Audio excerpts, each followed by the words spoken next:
Hi friends, ಎಲ್ಲರಿಗೂ ನಮಸ್ಕಾರ. ಇವತ್ತು ನಾನು ಇನ್ನೊಂದು ದೇಹಕ್ಕೆ ತಂಪು ಕೊಡೋ ರೆಸಿಪಿ ತೋರಿಸ್ತಾ ಇದ್ದೀನಿ. ಅದೇನಪ್ಪ ಅಂದರೆ ಕಾಯಿ ಹಾಲು ಮತ್ತು ಹೆಸರುಬೇಳೆ ಪಾಯಸ. ಇದು ಈ ಬೇಸಿಗೆಗೆ ಒಂದು ಉತ್ತಮವಾದ ರೆಸಿಪಿ. ಇದನ್ನು ನೀವು ಬಿಸಿಯಾಗಿ ಕೂಡ ತಿನ್ಬೋದು, ಇಲ್ಲಾಂದರೆ ಫ್ರಿಜ್ಜಲ್ಲಿ ಇಟ್ಟು ತಂಪು ಮಾಡಿಕೊಂಡು ಕೂಡ ತಿನ್ಬೋದು.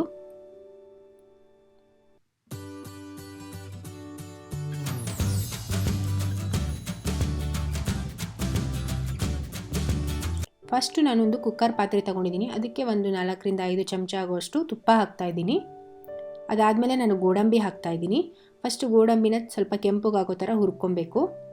ಅದಾದಮೇಲೆ ನಾನು ದ್ರಾಕ್ಷಿ ಹಾಕ್ತಾಯಿದ್ದೀನಿ. ತುಂಬ ಜನಕ್ಕೆ ಗೊತ್ತಿಲ್ಲ ಈ ಒಂದು ಟಿಪ್ಸು. ಏನಂದರೆ ಫಸ್ಟು ನಾವು ಏನೇ ಡ್ರೈ ಫ್ರೂಟ್ಸ್ ಹುರಿಯೋದಿದ್ರು, ಅಂದರೆ ಗೋಡಂಬಿ ದ್ರಾಕ್ಷಿ ಸಾಮಾನ್ಯವಾಗಿ ಹುರಿತೀವಲ್ವ, ಅದು ಹುರಿಬೇಕಾದ್ರೆ ಸ್ವಲ್ಪ ಫಸ್ಟಿಗೆ ನಾವು ಗೋಡಂಬಿ ಹಾಕ್ಕೊಬೇಕು, ಆಮೇಲೆ ದ್ರಾಕ್ಷಿ ಹಾಕಬೇಕು. ಯಾಕಂದರೆ ದ್ರಾಕ್ಷಿಗೆ ಬೇಗ ಹುರಿದು ಬಿಡುತ್ತೆ, ಜಾಸ್ತಿ ಟೈಮ್ ಬೇಕಾಗೋದಿಲ್ಲ. ಅದಕ್ಕೋಸ್ಕರ ಇವಾಗ ನೋಡಿ, ನಾನು ಅದು ಡ್ರೈ ಫ್ರೂಟ್ಸ್ ಅಷ್ಟು ಎತ್ತಿಟ್ಕೊಂಡಿದ್ದೀನಿ ಸೈಡಲ್ಲಿ. ಅದೇ ತುಪ್ಪ ಮಿಕ್ಕಿದೆಯಲ್ವ, ಆ ತುಪ್ಪಕ್ಕೆ ನಾನು ಹೆಸರುಬೇಳೆ ಹಾಕ್ಬಿಟ್ಟು ಹುರಿತಾ ಇದ್ದೀನಿ. 1 ಟೀ ಕಪ್ ಆಗೋಷ್ಟು ಹೆಸರುಬೇಳೆ ಹಾಕಿದ್ದೀನಿ. ಇದು ಒಂದು ಇಬ್ಬರಿಗೆ ಸಾಕಾಗೋಷ್ಟು ಕ್ವಾಂಟಿಟಿ. ನೋಡಿ, ಹೆಸರುಬೇಳೆ ಸ್ವಲ್ಪ ಕೆಂಪಗಾಗಿ ಅದು ಸ್ಮೆಲ್ ಬರುತ್ತೆ, ಪರಿಮಳ ಬರುತ್ತೆ, ಅಲ್ಲಿವರೆಗೆ ಹುರ್ಕೊಬೇಕಾಗುತ್ತೆ.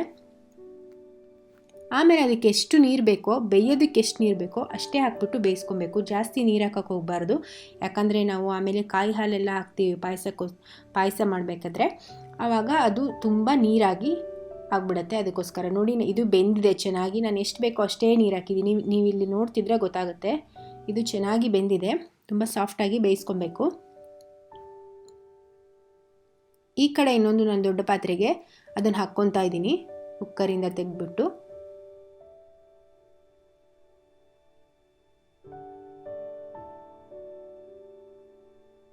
ಇದು ಹಾಕಾದ್ಮೇಲೆ ಗ್ಯಾಸನ್ನು ಆನ್ ಮಾಡಿಬಿಟ್ಟು ಲೋ ಫ್ಲೇಮಲ್ಲಿ ಇಡಬೇಕು. ಫಸ್ಟಿಗೆ ನೀವು ಗ್ಯಾಸ್ ಆನ್ ಮಾಡಿಬಿಟ್ರೆ ಇದು ಕೆಳಗೆ ಸೀದೋಗೋ ಚಾನ್ಸಸ್ ಇರುತ್ತೆ. ಅದಕ್ಕೋಸ್ಕರ ಇದು ಹಾಕಾದ್ಮೇಲೆ ಗ್ಯಾಸ್ ಆನ್ ಮಾಡಿಬಿಟ್ಟು ನಾನು ಲೋ ಫ್ಲೇಮಲ್ಲಿ ಇಟ್ಟಿದ್ದೀನಿ. ಇವಾಗ ನಿಮಗೆ ಎಷ್ಟು ಸಿಹಿ ಬೇಕೋ ಅಷ್ಟು ನೋಡಿಬಿಟ್ಟು ಬೆಲ್ಲ ಹಾಕ್ಕೊಳ್ಳಿ. ಇದು ನಾನಿಲ್ಲಿ ಜೋನಿ ಬೆಲ್ಲ ಯೂಸ್ ಮಾಡ್ತಾಯಿದ್ದೀನಿ.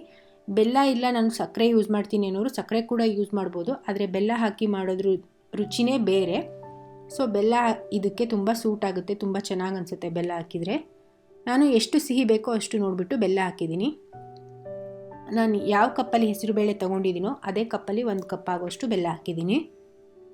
ಇದಕ್ಕೆ ನಾನು ಹೆಸರುಬೇಳೆ ತೊಗೊಂಡಿರೋ ಕಪ್ಪಲ್ಲೇ 2 ಕಪ್ ಆಗೋಷ್ಟು ತೆಂಗಿನಕಾಯಿ ಹಾಲು ಸೇರಿಸ್ತಾ ಇದ್ದೀನಿ. ಇವಾಗ ಗಟ್ಟಿಯಾದ ತೆಂಗಿನಕಾಯಿ ಹಾಲು. ಈ ತೆಂಗಿನಕಾಯಿ ಹಾಲು ಹೇಗೆ ಮಾಡಿಕೊಂಡೆ ಅಂದರೆ, ಕಾಯಿ ತುರಿನ ಮತ್ತು ಸ್ವಲ್ಪ ಏಲಕ್ಕಿನ ಹಾಕ್ಬಿಟ್ಟು ರುಬ್ಕೊಂಡು ಅದನ್ನು ಶೋಧಿಸ್ಕೊಂಡು ಇಟ್ಕೊಂಡಿರೋದು.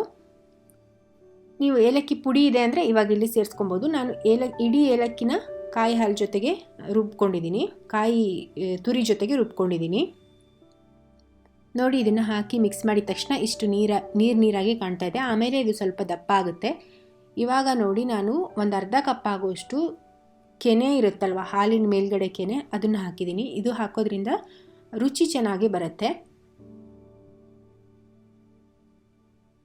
ಇದಕ್ಕೆ ಎಕ್ಸ್ಟ್ರಾ ಹಾಲೇನೂ ಬೇಕಾಗಲ್ಲ, ಯಾಕಂದರೆ ನಾವು ತೆಂಗಿನಕಾಯಿ ಹಾಲು ಹಾಕಿರ್ತೀವಲ್ವ, ತೆಂಗಿನಕಾಯಿ ಹಾಲು ಹಾಕ್ಬಿಟ್ಟೆ ಪಾಯಸ ಮಾಡ್ತಾಯಿದ್ದೀವಿ. ಹಾಗಾಗಿ ನೀವು ಮತ್ತೆ ಹಾಲು ಹಾಕೋದು ಬೇಕಾಗಲ್ಲ.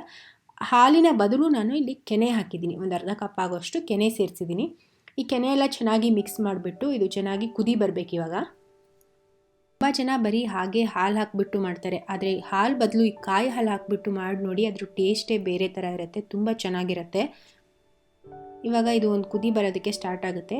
ಈ ಟೈಮಲ್ಲಿ ನಾನು ಒಂದು 1/4 ಚಮಚ ಆಗೋಷ್ಟು ಉಪ್ಪು ಹಾಕ್ತಾಯಿದ್ದೀನಿ. ನೀವು ಯಾವುದೇ ಬೆಲ್ಲದ ಸ್ವೀಟಿಗೆ ಸ್ವಲ್ಪ ಉಪ್ಪು ಹಾಕಿದರೆ ಅದ್ರ ಟೇಸ್ಟು ಚೆನ್ನಾಗಿರುತ್ತೆ. ನೋಡಿ, ಉಪ್ಪು ಹಾಕ್ಬಿಟ್ಟು ಒಂದು ಸ್ವಲ್ಪ ಚೆನ್ನಾಗಿ ಮಿಕ್ಸ್ ಮಾಡ್ತಾಯಿದ್ದೀನಿ.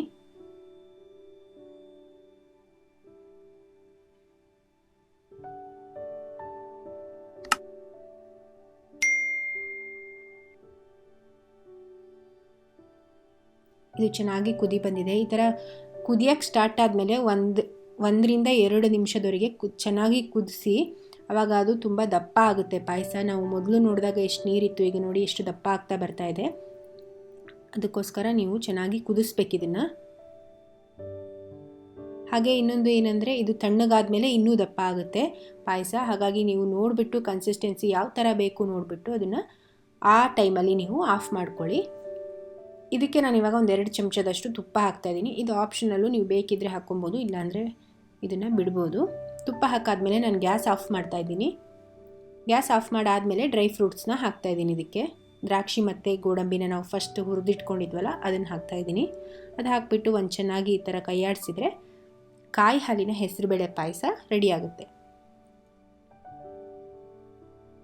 ಇದು ತುಂಬ ರುಚಿಯಾಗಿ ಕೂಡ ಇರುತ್ತೆ, ದೇಹಕ್ಕೆ ಕೂಡ ತಂಪು. ನಾನು ಆಗಲೇ ಹೇಳಿದಾಗೆ ಇದನ್ನು ನೀವು ಬಿಸಿಯಾಗಿ ಕೂಡ ತಿನ್ಬೋದು, ಇಲ್ಲಾಂದರೆ ಫ್ರಿಜ್ಜಲ್ಲಿ ಇಟ್ಕೊಂಡು ತಣ್ಣಗೆ ಕೂಡ ತಿನ್ಬೋದು.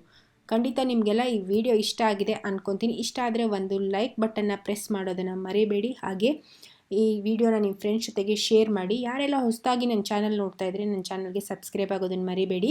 ಅದರ ಪಕ್ಕ ಬೆಲ್ ಐಕಾನ್ ಕೂಡ ಇರುತ್ತೆ, ಅದನ್ನು ಕೂಡ ಕ್ಲಿಕ್ ಮಾಡಿ. ನಾನು ಮುಂದೆ ಯಾವುದೇ ರೆಸಿಪಿ ಹಾಕಿದರೂ ನಿಮಗೆ ಈಸಿಯಾಗಿ ನೋಟಿಫಿಕೇಷನ್ ಬರುತ್ತೆ. ನಾನು ಇನ್ನೊಂದು ರೆಸಿಪಿಯೊಂದಿಗೆ ಮತ್ತೆ ಸಿಗ್ತೀನಿ. ಅಲ್ಲಿಯವರೆಗೆ ಬಾಯ್, ಟೇಕ್ ಕೇರ್.